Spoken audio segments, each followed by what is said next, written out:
Do you see noise as a form of music?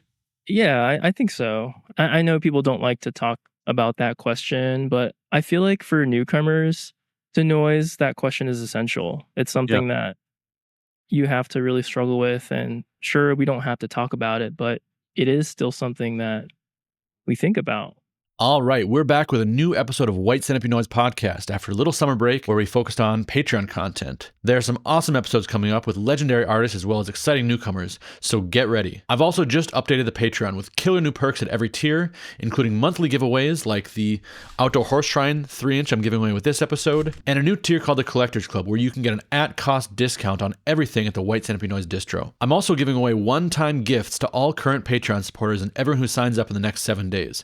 White Centipede Noise sticker packs, enamel pins, and the flag, the White Centipede Noise flag that you can fly by yourself, like the one back there. So check out whitecentipedenoise.com to support this operation and get some cool stuff while you're at it.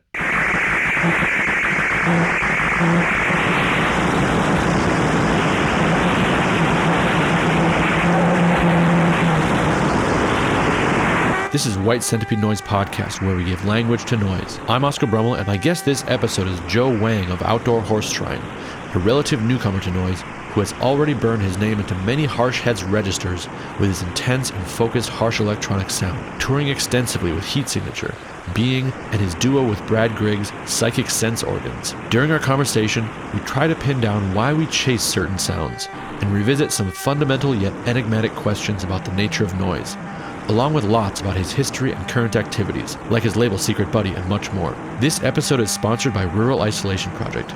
Visit ruralisolationproject.com or ruralisolationproject.bandcamp.com, or look for them at a distro near you. Thank you to all of our current Patreon supporters who make White Centipede Noise Podcast possible. If you'd like to support White Centipede Noise Podcast, go to patreon.com/White Centipede Noise.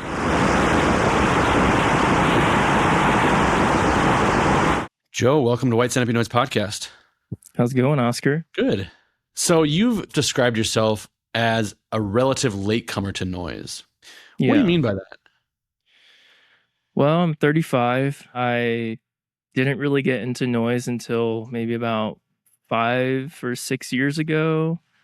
I mean, I went to my first noise show probably in 2018, 2019 at Skeleton Dust Records, and it didn't really catch on to me right away. And I was kind of like, oh, this is a kind of a cool record store, and they do interesting shows. And I think I bought my first like noise record like in 2017, just based off the album covers, like a Merzbow Protein World. I think that's what it was. It was kind of like almost looked more like a noisecore or like metal record. Mm-hmm. And I put it on, didn't really think too much of it, but didn't really start listening to noise until like maybe 2021. So it was like a while before I really started consuming the media. You know, I was like in my 30s. So I always hear about people getting into noise when they're like in their late teens, early 20s. And so I just really feel like I'm late to the party. What brought you to Skeleton Dust, or what was your musical interest back then before you caught on to noise? Yeah, so Skeleton Dust was just like where I lived. I mean, it was like a few blocks from where I lived in Dayton at the time. And so I would just go after work pretty often and just hang out there and chat with Luke every now and then. It was really chill. I mean, it was like 2016 or 2017 when he started the shop, I think. Mm-hmm. And I started going in like 2017. So yeah, real no relation to noise or experimental music growing up. Was a part of like a film club in high school, which a lot of my friends in that group liked more obscure movies. So like, Eraserhead, Tetsuo, things like that. And we did a 40-hour film fest, and I was in it, and kind of like very adjacent to the more experimental side of underground art and music, but not really keyed into it. I was pretty sheltered. So Luke's shop is pretty eclectic, but it does have this kind of secret pillar of noise. Did he do any sort of active indoctrination to you to kind of expose you to noise, or hey, check this out, or was he playing it in the shop? No, funnily enough, he doesn't play noise in the shop very often. I think he reserves that for like when no one's there, or in the morning when he's getting ready, or before show. Probably doesn't want to scare away any customers. But yeah, I would, pick up things, and it would be close enough to noise to where he would maybe suggest something noisier. So yeah, maybe like there's some like subtle tutelage there, but what was it? I think it was the live experience that really got me into the recorded noise world. I think maybe I bought a tape and he slipped me like a living room split. Maybe it was like living room and torturing nurse, and I put it on and I was like, man, what the heck is this? And I think I had bought like something noisy, but maybe not full on harsh noise at that time. Mm. And I was like, you could do stuff like this. You can just make a bunch of racket in your house, record it, and people like that. Like people will pay for that, and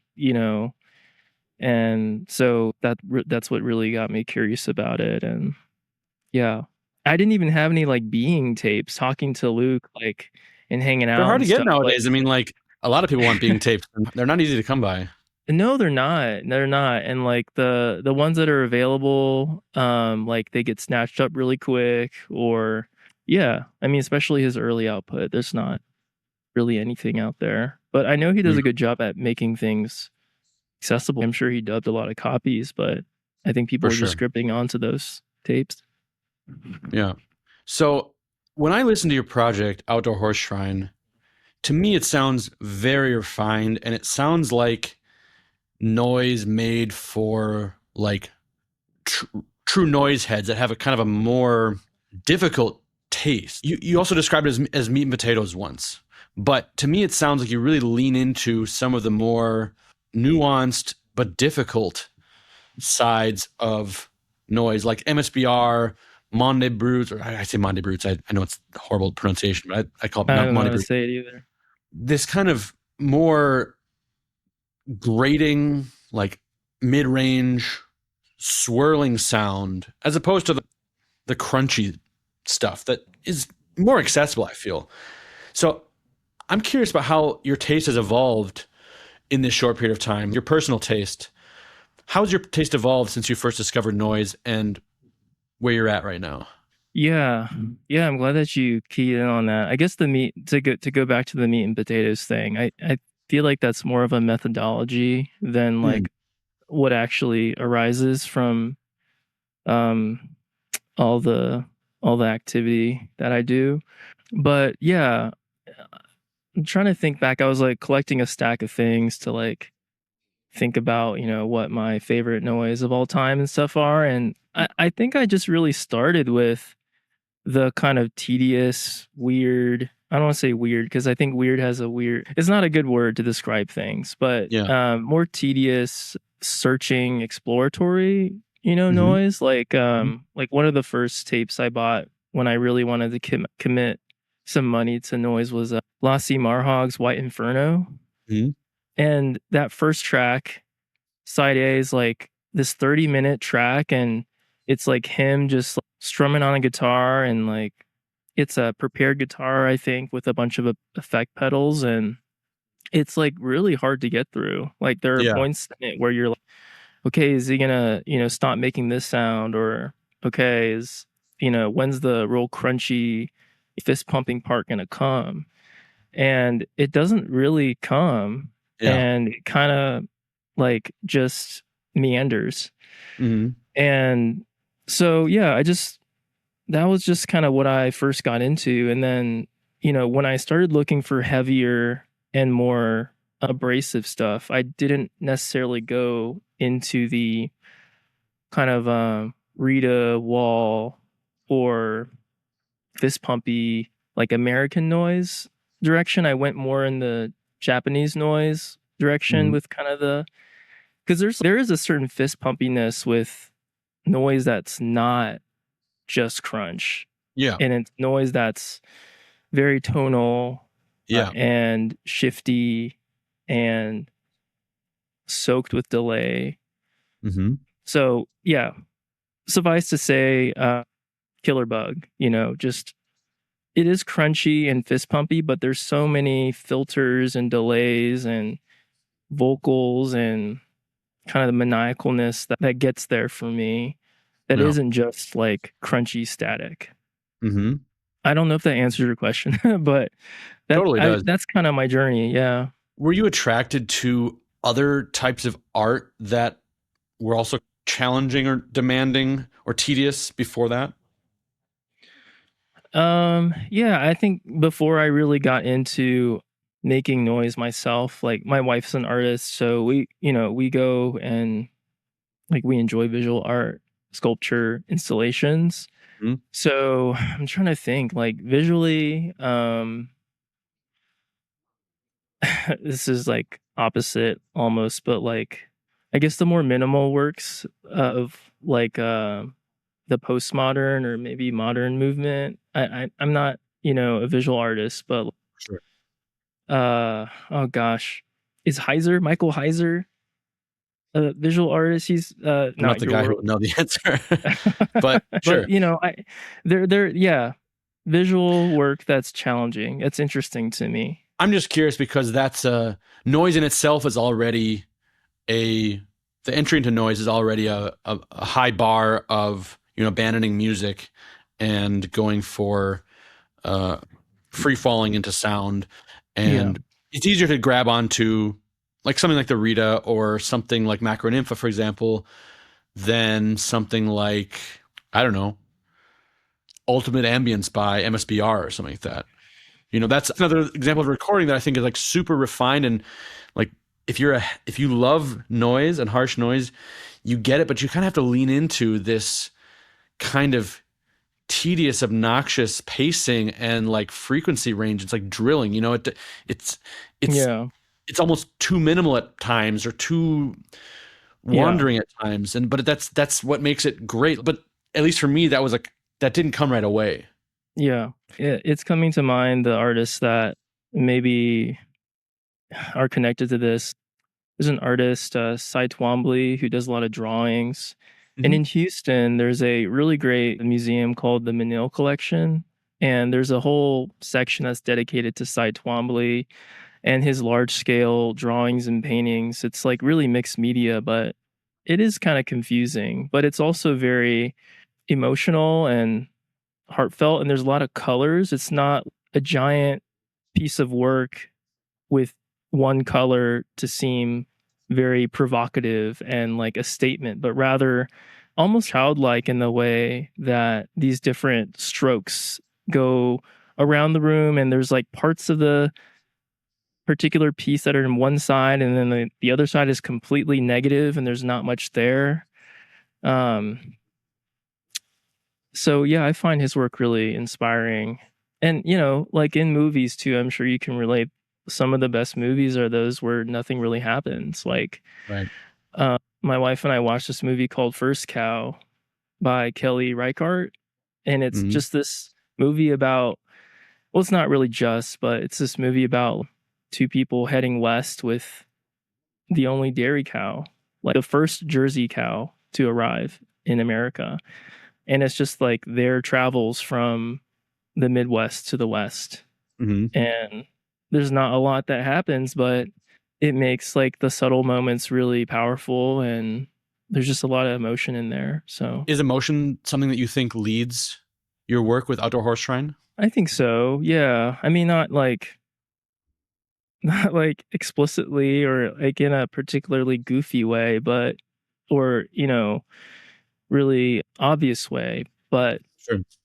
in a very like I think guttural way, just Mhm. kind of more like emotions of our basic instincts and desires and motivations, like the emotions that arise from very base behaviors and actions. Mhm. And I guess stereotypically you think of those emotions as being anger, but I think ecstasy is a feeling or emotion that doesn't have to be angry or violent, just joyous and Mhm.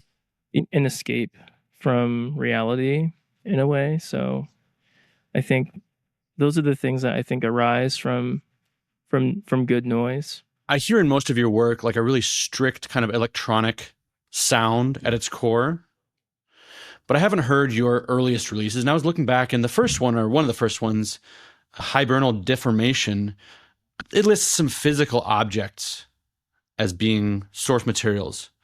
Yeah. Has that always, is that something you continue with, or is that something that's changed over time as you've kind of focused in the project? I try to incorporate physical objects and miking things and using some sort of physical source within the material world, just kind of immediately around me. But I've just been really captivated by the sounds that can come from something really hermetic and insular, Mm-hmm. just stuck within a mixer. So I've been really retreating into that. Just, okay, let's just plug a bunch of stuff together and see what happens and see what cream rises to the top rather than trying to mic things up or to source sounds from the environment. So yeah, that first tape was very much like a environmental noise piece where I was taking like a Zoom recorder with a condenser mic on it and shoving it into the corner of a turntable and then playing a record. And the only thing going to the mixer and being recorded was from that Zoom mic. So Mm-hmm. it was essentially a field recording, I guess, but it was me manipulating things on the turntable, putting objects on the turntable. Head scratcher was one that I was playing around with on the record. So yeah, that one was very much like a very different process than what I do now. And are you now primarily working in kind of like the contained electronic world? Yeah, mostly just feedback I can get from plugging things back into itself and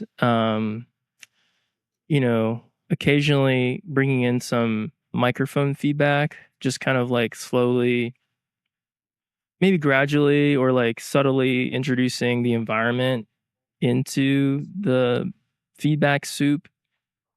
It's something that I really keyed in on was I think Worth talked about like mixing the mixer feedback with mic feedback or things happening around. Like I don't kind of having some of that stuff like interject the stable, unstable nature of mixer feedback. That's what I took away from it at least, is Mm-hmm. that you have this containment with the mixer feedback, but you can kind of puncture that a little bit with the microphone or with synthesizers or with tapes that you play into the mixer and get different effects from it. So I also really like that effect is, that puncturing of the sound. Is there anything otherworldly or spiritual or philosophical that you think attracts you to that type of closed system or process? I mean, it's definitely mysterious, right? There's definitely that unpredictability and mystery about what you're going to get, even with the same setup, depending on maybe the environment you're in, the temperature, the humidity, you might get different sounds with mixer feedback, even if you plug everything in the same way. Or you might physically alter the mixer. Pots get scratchy, and scratchy pots make for good noise. Yeah. So, all that stuff really, makes noise interesting. So you enjoy working with the unpredictability of systems. Yeah, I mean, unpredictability that I learned to harness, I guess. You Sure. know, unpredictability for the sake of unpredictability, I think can make for bad noise. Mm. Um, it it makes it a little less musical. I think if you can harness it, you can make music from it. But if you don't, it's just noise, which Sure. I mean, some people like that, but I don't know. It's a tough question. Do you see noise as a form of music? Yeah, I think so. I mean, I listen to it a lot. Like, I listen to it like I listen to music. Um, I enjoy it like I enjoy music. I might enjoy it more than music.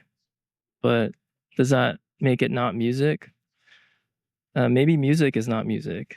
I don't know. Like there's certain pop songs that come on the radio that sound like every other pop song, artists that sound like every other artist. So at that point, is it still music? It just sounds like muzak or Right. background noise. It sounds like a media product or something like that. Yeah, product. Exactly. Like some kind of commercial product that you can expect is going to be the same every single time.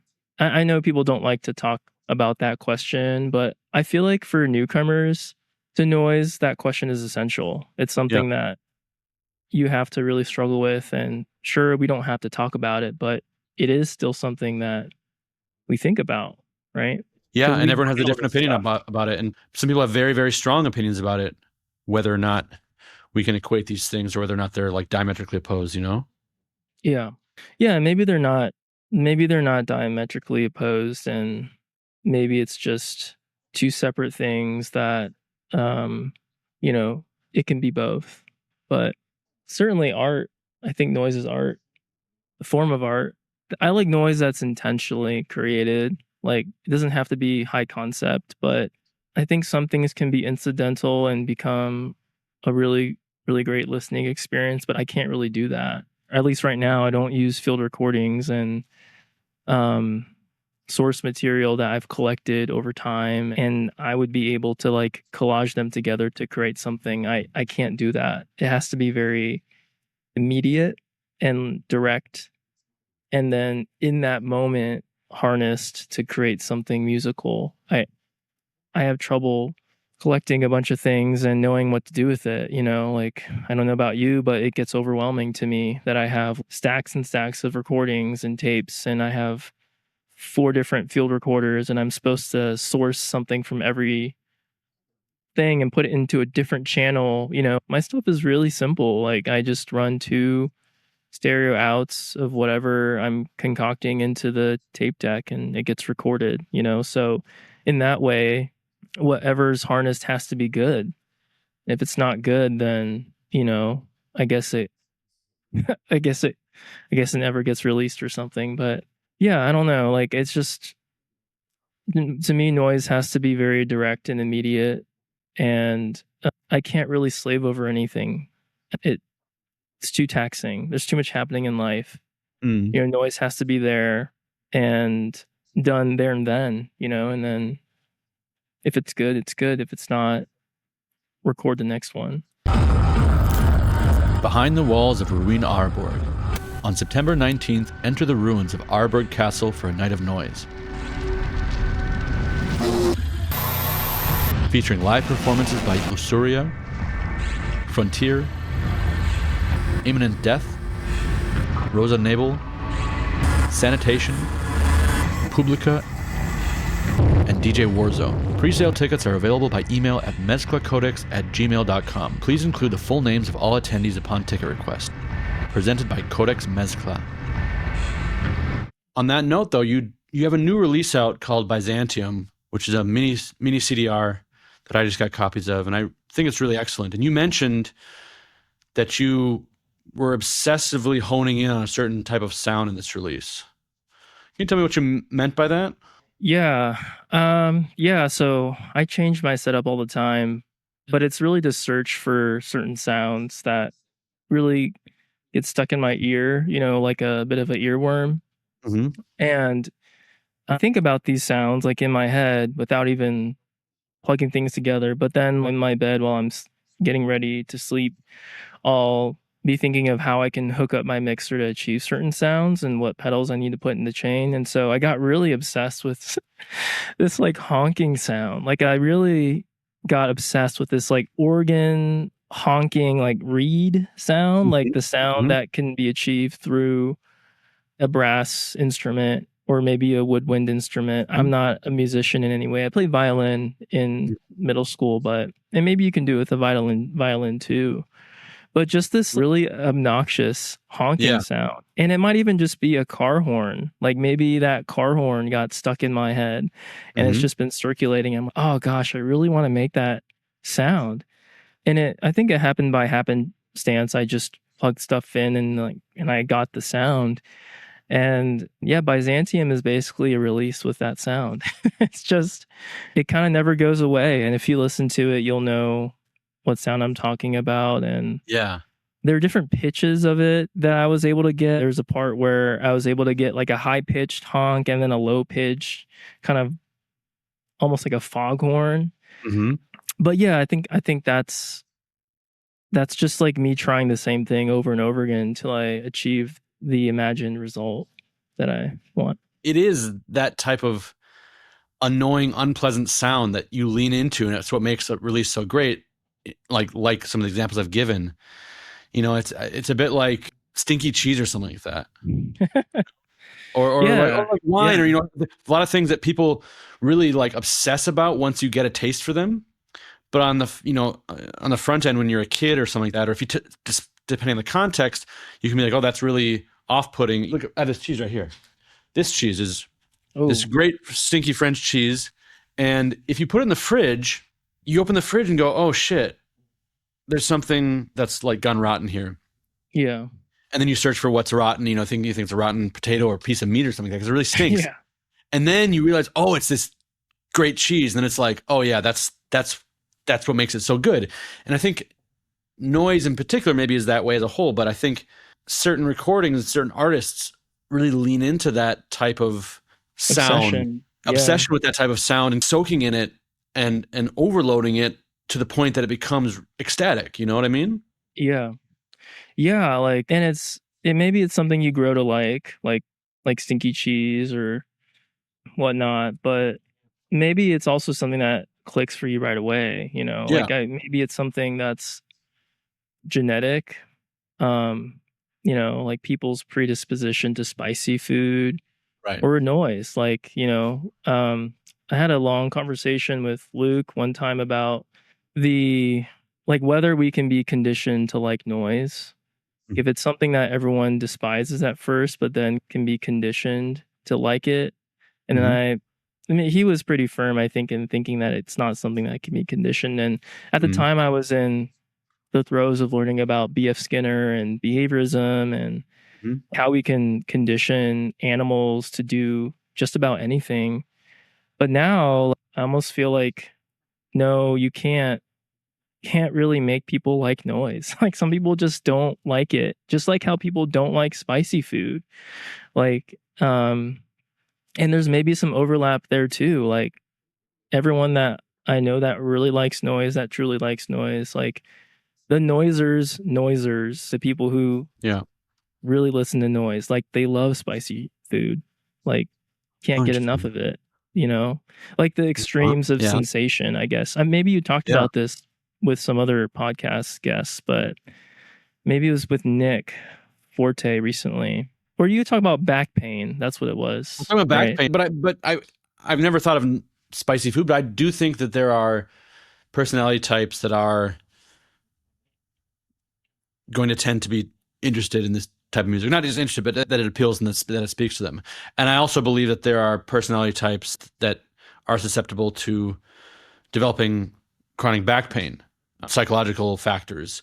So I totally, I mean, you can ask anyone. I think anyone will ask you, oh, what are noise people like? And you'll say, well, there's probably a handful of pretty easy descriptors we could go down if we're willing to be self-conscious enough, but I'm not going to go there right now. But yeah, I think it could be true, but I think maybe some people just aren't going to be able to. It's just never going to click with them. Yeah, but I guess what you're getting at with Byzantium is that even within that slice of people who like noise, there are those who get fixated on very specific sounds or textures or styles of noise that can be obnoxious to people who don't understand it or not, or are not interested in it.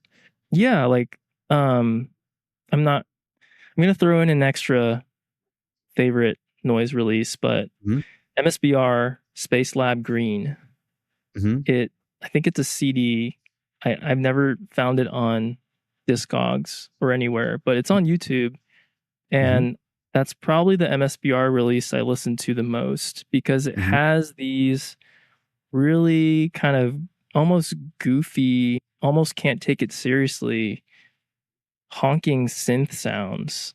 Mhm. And maybe that's where the environment and what I was listening to kind of meshed together, because it was like, okay, well, this sound on the street kind of sounds like this sound from MSBR, and I want to make that Mhm. sound now. But yeah, just kind of this like very grating, annoying synth sound, but not annoying in the way that like a sine wave is Mhm. annoying, but more textured than that. Mhm. I'm sure some sound artists could break it down what exact sound wave it is, but it's not a sine wave. So it's not annoying in that way. There's more texture to it, I guess, but minimal texture. Yeah. Like the edge of like no texture and all texture and no texture, I guess. Andromache Records is a DIY experimental cassette label based in Portland, Oregon. Dedicated to adventurous sound, the label explores everything from musique concrète and free improvisation to noise and beyond. Every release is handcrafted. Cassettes are dubbed in real time, and CDR editions feature hand screen printed artwork. Current releases to be announced early September include Cody Bryant's People Watcher, Carousel and Caspar Sonnet split CDR and C13. More titles will be released late this fall, and many current titles are now available at White Centipede Noise. Stay tuned. It seems to you kind of mentioned this before, but it seems to me like you also strive towards kind of like a lyricism in the noise or a melodicness in terms of there's oftentimes a voice rising to the top and humming or singing or honking or whatever.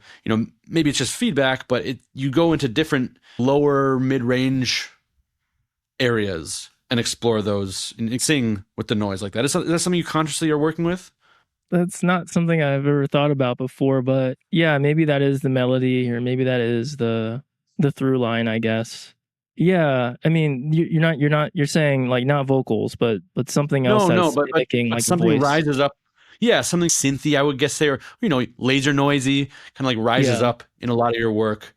And there's kind of like a through line of some tonal sound line, and it's yeah, oftentimes then surrounded or dipping in and out of this more fine particled, rushing, windy noise. It's kind of yeah, this more frothy, windy sound, and then these kind of vocal lines that kind of appear out of it, whether it be feedback or synth feedback. But it's yeah. something I feel is pretty consistent throughout your work. I'm just curious if that's something you are tapped into consciously. Yeah, I mean, because I guess if it didn't have that, it wouldn't really be a complete release to me. I don't know. I get bored of noise that doesn't have some sort of, I don't want to say melody because it's not really like music in that way, but some motif, I guess. Is that a Mm-hmm. good way to put it? Sure. There are callbacks, there are things that you listen to in other releases that you're like, oh, that's like a worth thing. Or like, oh, Mm-hmm. that's like listening through Brad's output, like, oh, that's a Brad Griggs thing.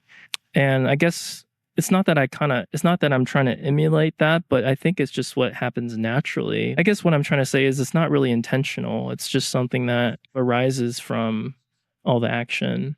There's like some strumming sounds in like Worth's roosting in a death-sized horn. Yeah. Either that one or Blood Possessed. Mm-hmm. There's this very tonal, low, kind of mid-low, like Yeah. Yeah. Yeah. Yeah. that Yeah. I was also really obsessed by. And it might just be him playing on like a bass guitar. It might Yeah. just be something really stupidly simple like that. Or what's even more mysterious is it could be something synthesized from his mixer feedback. I Right. mean, we don't really know, but it's that kind of like sound that tickles the ear. And you want Mm-hmm. to just, he didn't abuse that sound in his work, but sometimes I guess in my work, I abuse that. And then people can hate it. I feel then it can be some, let's go back to the stinky cheese thing.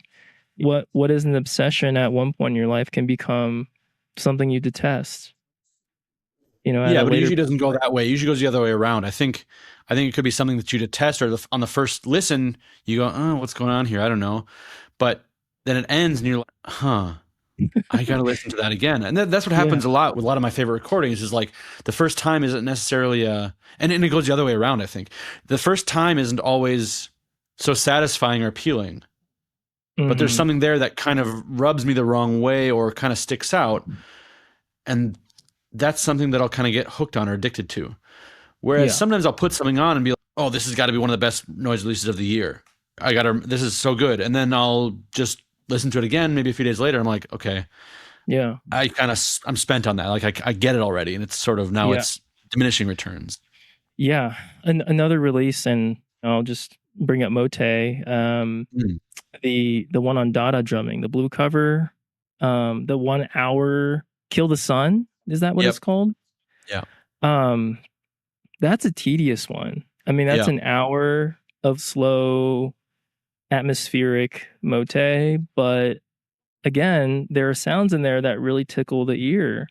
Yeah. And what might be initially like, oh, I got to commit to an hour of listening through this, eventually becomes something you can put in the background. And like every now and then you key in, you hear that one sound or you hear, the track and you're like, oh, damn, that's great. I love that. Yeah. Mm. Yeah. So yeah, that's the best kind of noise, I feel like. And I mean, that's the kind of noise that's a keeper. Like, it's just, and it might not be everyone's favorite noise, but to you, it's deeply personal. I don't know.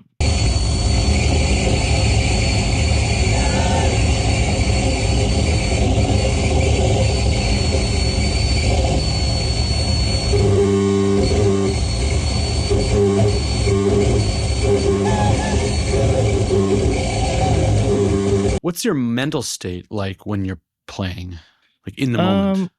Yeah. I mean, with Outdoor Horse Shrine, it's very pensive and fairly fairly focused. Not a whole lot of activity. I've been sitting I've been sitting down a lot.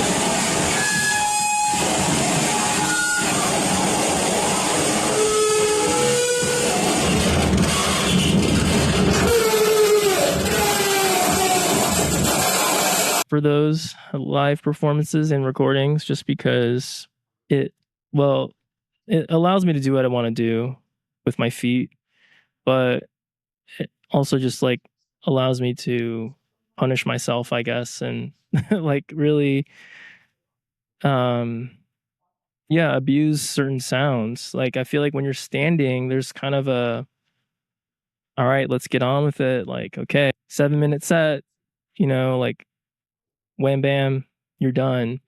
But if you're sitting, you can really bake and stew in those sounds. And I mean, maybe it's obnoxious. Maybe people don't like noise that's seated, but I never try to, I don't try to make it boring or don't try to make it like, pretentious. It's not, Sure. Well, you're probably reacting to what I said in the recent Afterblast with Nick, where I said, "Oh, why isn't sitting so in fashion with noise?" And I don't have any problem with it, and you make a good point about that because I think the live tendency is to get impatient and to feel like you need to do something quickly, and when that isn't happening, you kind of go through a set quicker. Whereas maybe if you sit down, you have time to sit into it. And I think if you know what you're doing, I think overly long sets are a violation if you're not good. yeah, But I think there's yeah, a time and place to go a little bit beyond the audience's instant gratification wishes and their expectations and put them through a little bit more. If you can hook them and they're willing to, right. come along for the ride, I think there's a lot to that. So I mean, I was just spitballing about sitting down. I think that's fine. I'll probably sit down in Yeah. the next set. Do you play with We can foot talk pedals when about, you're yeah, I do. Yeah, this most recent iteration, I do. I was using my feet to play a wah pedal and a digital delay, but it just lets me cool? do more with the sound when I'm manipulating things with my hands. I do it to kind of punish myself and challenge myself and not to punish the audience. If it sounds bad, I won't keep going, but like I want to push myself to pass the cusp into something really interesting. And usually I've rehearsed it to where I feel comfortable enough to know that I can get it there when I'm live. So it's never to, in a pretentious way, just trying to get people to, I don't know, leave the room or something. Like I never would want to do that. You mentioned going past the cusp into something else. Can you talk a little bit more about what you mean by that?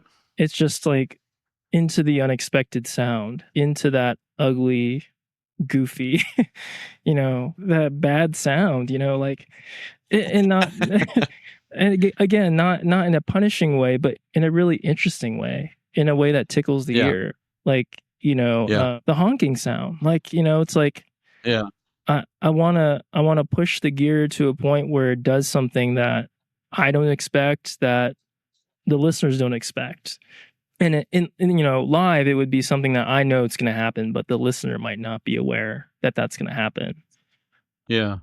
And recently, it's just been kind of that foghorn sound. I think it's also, that's when you have to spend time in that sound for it to then become transcendent. If you make a mistake once and it goes, and you go, ooh, I don't want that, and then you steer away from it quickly, then it's a mistake. But I think the longer you soak in that sound and the audience in that sound, then that's when it becomes otherworldly and transformative. Yeah. I think.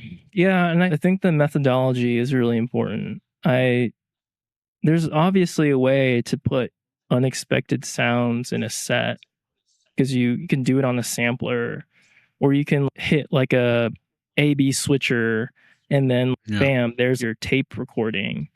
Right. But it's a different thing when it's all a soup and you turn a knob and that soup just becomes steak and fries. Like it just becomes something different. And it's not meant to be a jump scare. It's not meant to be something that's, ooh, that's really provocative. It's kind of meant to be weird. It's kind of meant to be, I don't know, just again, like it just kind of like makes you be like, oh, that's interesting. And so, again, like it's not like a sample. Like I don't use any samples in my recorded output in a way that does this thing, but it's all kind of like, twiddling knobs and, getting to that point where there's a transformation or metamorphosis, I guess. In the Discord, we've talked a little bit about different kind of breakdowns and analyses of sound, kind of like the characteristics of noise, their fundamental sonic nature and their effect. And I was trying to remember, but it was also in the Scream and Writhe forum that an interesting topic came up about this, that I was trying to find some interesting things you said about this. But for example, you wrote in the Discord, you drew this really cool graph that compares space and time and elements, like space and time being packed or sparse and elements being minimal and maximal. And then I couldn't remember where you had written about this, so I couldn't reference it precisely, but you also kind of talked about the distinction between, I don't know, like sonic noise and ideological noise. If maybe I'm kind of paraphrasing properly, in the sense that when something is sonically noise, that we're talking strictly about the sound elements of it and how they work as music, kind of. And that kind of maybe is on a spectrum, not exclusively, but then the other direction is noise as a kind of concept of upsetting a rhythm or doing something subversive or unexpected or grating or whatever. As, you might say Hanatarash or Gay. And versus maybe, I don't know, some sound art that's like Krakowski. I don't know. Maybe those aren't like the best examples, but is there a moment where you think the abrasive and irritating element of noise comes full circle and becomes the pleasurable, ecstatic moment or quality? Yeah. That's an interesting thought. So the abrasive becoming the pleasurable? Or more than the abrasive, but like the irritating, like the honking. Yeah. For example, like when that becomes the ecstatic experience and not just something you just try to avoid. Yeah. And does that have to do with the kind of inherent transgressive nature of noise, that it's not Yeah. a musical thing. Like, it's a music that intentionally oversteps the bounds of what we like or Yeah. what we want to hear, what we feel, and goes somewhere intentionally antagonistic to ourselves or the audience. Yeah. And then that's where we reside, and that's where we derive our Yeah. pleasure from. Yeah. This isn't a question. This is just me like No. Yeah. just Ramble rambling, scramble. but Yeah. I like it. I yeah. like it. I I'm always antagonizing myself. I mean, I don't like noise that is antagonistic just to be provocative or antagonistic. People are there for a show. People are there to. Yeah. I mean, but then maybe people go there just to see what crap happens, and like there to see some drama or something. Oh, But and I would even maybe argue that people who go to a show who maybe aren't so interested in listening to noise, they might get more out of a noise set that has that element, that has more of that antagonistic element, whether it be performance or sound. But like people mhm, maybe who aren't into noise, they might go to noise set. And so I saw this crazy noise set. This guy was, just like yeah, breaking a big man, plate glass window and like got all bloody, yeah, and like it was like really intense and like scary and ugly, but it was great and exhilarating. They yeah, might find that more interesting than some guy with like a little like laptop or a little piece of gear playing some sound that is yeah, badass. You know what I mean? yeah. I'm all for maximal sonic aggression, minimal physical aggression. It impresses me more Mm-hmm. that you can create something sonically destructive and just so ear tickling without doing very much. And I don't mean in like Mm-hmm. a squiggly modular max MSP kind of way, but I mean in a very, I don't know, like organic meat and potatoes way. Like, and I also don't want to sound that stuff is not good, but again, there's something really cool about the unexpected and seeing three pedals plugged in together into the mixer with maybe a microphone and just getting like amazing sounds. Like Richard Ramirez at Initial Shock, maybe like 2 years ago when Heat Signature played, and I was able to go and just kind of be a groupie with Luke and Brad. Mm-hmm. Richard played like one of the greatest noise sets I've ever heard. And I'm not even a huge Black Leather Jesus, Richard Ramirez guy, even though I'm from Houston. But I respect Mm-hmm. him a lot. And what he did that night was just like so sonically intense that it became something else. And there wasn't a lot of moshing. And these were like, to me, he was the last to play. And these were people at like a religious event. And it was kind of spiritual. Like it was really that impressive, but it wasn't visually impressive. He had like the little um like metal grate that he always uses. I think it's like maybe like an AC vent or something. Three or four pedals, like a distortion, a delay, and maybe another distortion, and his mixer. Mm-hmm. And it just created the most powerful noise I've ever heard. Um, and Luke, Brad, and I were just talking about it the whole drive home. And he's the nicest guy. He's never trying to stir Yeah. stuff up. He's, Yeah. you know, a very genuine and earnest person and very kind and never intends to hurt anybody, is not trying to be provocative. You've done quite a bit of touring and performing around the US and internationally in the last couple of years. What are some other highlights of recent shows or tours that you can talk about on or off stage, just in terms of the experience? I feel like I've been lucky to tour with people where I know every night's going to be a good night, whether or not the locals or other artists that are playing are going to, be good or not good. So like I toured with Heat Signature 2 or 3 years ago. I just toured with Brad as Psychic Sense Organs in January of this year, and then just this summer toured again as PSO with Luke as Being. Were both those tours as Psychic Sense organs? Yeah, this year it's been all PSO. Yeah. So yeah, just like knowing that you're gonna get at least one stellar set every night.